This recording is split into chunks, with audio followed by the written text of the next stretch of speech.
साथियों, आज हम चर्चा करने वाले हैं यूजीसी एक्ट रेगुलेशन 2026 पे कि आखिर ये रेगुलेशन क्या है और इसे सुप्रीम कोर्ट के द्वारा क्यों रोक लगा दिया गया है।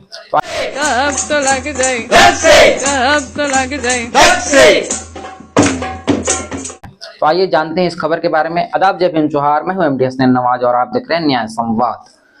यूजीसी एक्ट 1956 में उस समय के तत्कालीन शिक्षा मंत्री मौलाना अबुल कलाम आजाद के द्वारा लाया गया था।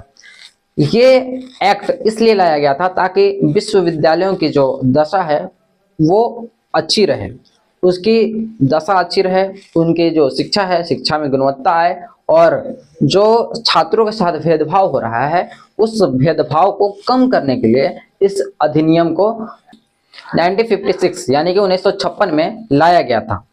लेकिन संविधान बनते समय जो बाबा साहब अम्बेडकर ने कहा था कि संविधान चाहे कितना भी अच्छा क्यों ना हो, उसे अगर लागू करने वाले लोग अच्छे नहीं होंगे तो अंततः वो संविधान जो है वो अच्छा साबित नहीं होगा, यानी कि बुरा साबित होगा।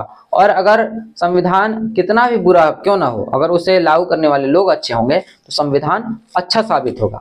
वही बात इस अधिनियम पर भी लागू होता है। मौलाना अबुल कलाम आजाद ने तो इस अधिनियम को इसलिए बनाया था ताकि छात्रों के साथ जो अन्याय हो रहा है या विश्वविद्यालय की जो शिक्षा है उसमें सुधार आए और अनुदान के द्वारा विश्वविद्यालयों की देखरेख अच्छी तरह से की जाए। लेकिन आज इसी अधिनियम का दुरुपयोग होता हुआ आप लोगों को देखा जा रहा है और विश्वविद्यालयों की जो दशा है वो दिन ब दिन खराब होती जा रही है। उसकी जो शिक्षा है, शिक्षा की जो गुणवत्ता है वो निम्न स्तर पर पहुंचती जा रही है। लेकिन अधिनियम किस पे बनाया जा रहा है? भेदभाव पे। भेदभाव पर अधिनियम बनाना भी जरूरी है क्योंकि हमने देखा है कि रोहित वेमुला जो हैदराबाद यूनिवर्सिटी में पढ़ा करते थे उनके साथ क्या कुछ हुआ था और इस समय ये कानून लाया क्यों गया, इस पर भी सवाल उठ रहे हैं। तो कुछ लोगों का कहना है कि 2027 में यूपी का जो इलेक्शन है वो होने वाला है और इसी को नजर में रखते हुए 2026 में ऐसा अधिनियम लाया गया। इसके अलावा शंकराचार्य को स्नान करने से रोक दिया गया।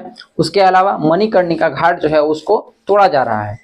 तो साफ तौर पर यहाँ पर कुछ लोगों के द्वारा कहा जा रहा है कि स्वर्णों को अपना दुश्मन और ओबीसी एससी एसटी को अपना हितैषी बताते हुए मोदी सरकार या केंद्र सरकार जो है वो इस तरह का घटना को अंजाम दे रही है ताकि एससी एसटी ओबीसी उनको अपना हितैषी समझने लगे और 2027 में उनको भारी भरकम वोटों से जिता कर भेजाएं। और जो लोग ये कहते थे कि अगर ये अधिनियम पर रोक लगाया गया तो हम बहुत कुछ कर देंगे, वो अब देखना होगा कि वो लोग अब क्या कुछ करते हैं।